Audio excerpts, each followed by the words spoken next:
Bonjour à tous et bienvenue dans cette petite nouvelle capsule vidéo. Aujourd'hui, nous allons étudier les compléments du verbe COD et COI.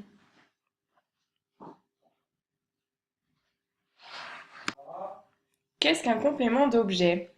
Un complément d'objet peut être un complément d'objet direct, on l'appelle COD, ou un complément d'objet indirect, nous l'appelons COI. Les compléments d'objet sont des compléments dits essentiels du verbe, c'est-à-dire qu'ils sont directement rattachés au verbe. Exemple, Amélie aime les chats. Le complément d'objet, c'est ici les chats, il désigne l'animal ou la chose sur laquelle s'exerce l'action du verbe. Donc ici, les chats, c'est l'action du sujet Amélie qui aime les chats. D'objets sont reliés à un verbe dit transitif. Rappelez-vous, nous avons vu ça en classe la dernière fois. Il y a donc les verbes transitifs et intransitifs. Et quelles sont les particularités des compléments d'objet? Alors, les compléments d'objet ne peuvent être ni supprimés ni déplacés. Amélie aime les chats. On ne peut pas dire Amélie les chats aiment. Ce n'est absolument pas possible. Nous ne pouvons pas dire non plus Amélie aime. Un complément d'objet, comme nous l'avons dit, peut être direct, COD, ou indirect, COI. Donc pour les distinguer, il faut étudier la construction du verbe. Le COD, il est directement relié au verbe, par un verbe transitif. On peut remplacer le COD par un pronom, c'est une manière de le reconnaître. Ce pronom peut être le, la, les ou en. Par exemple, Amélie aime les chats, l'exemple que nous avons mentionné tout à l'heure.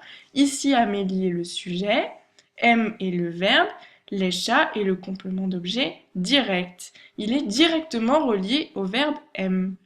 Et si on met un pronom à la place du complément d'objet direct les chats, cela donne Amélie les aime.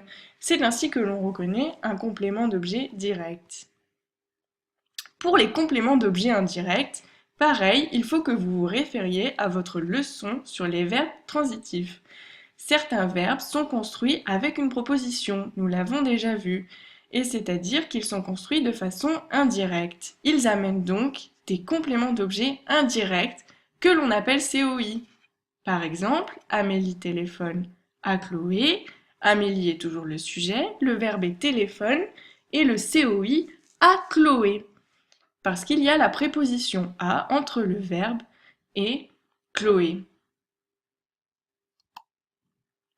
Pour le reconnaître, le COI, on regarde, donc comme je l'ai déjà dit, s'il y a une préposition, la plupart du temps, c'est toujours la préposition à ou de.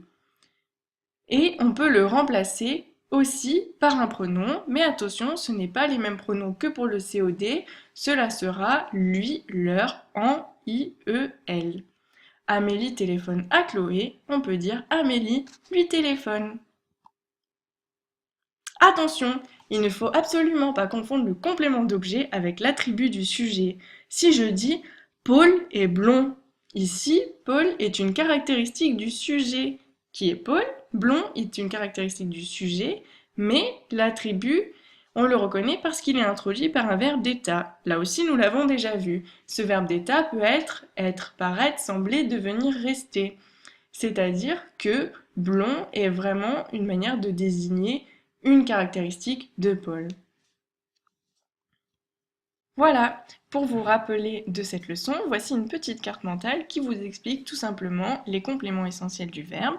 Donc pour récapituler, comme nous l'avons dit, le COD, complément d'objet direct, est relié directement au verbe. Exemple, je mange un gâteau.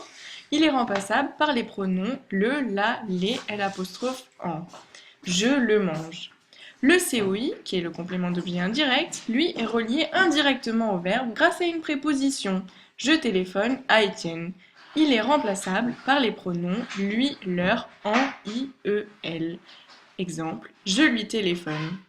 Voilà. Merci à vous. Maintenant, vous savez tout sur les compléments d'objet. Au revoir.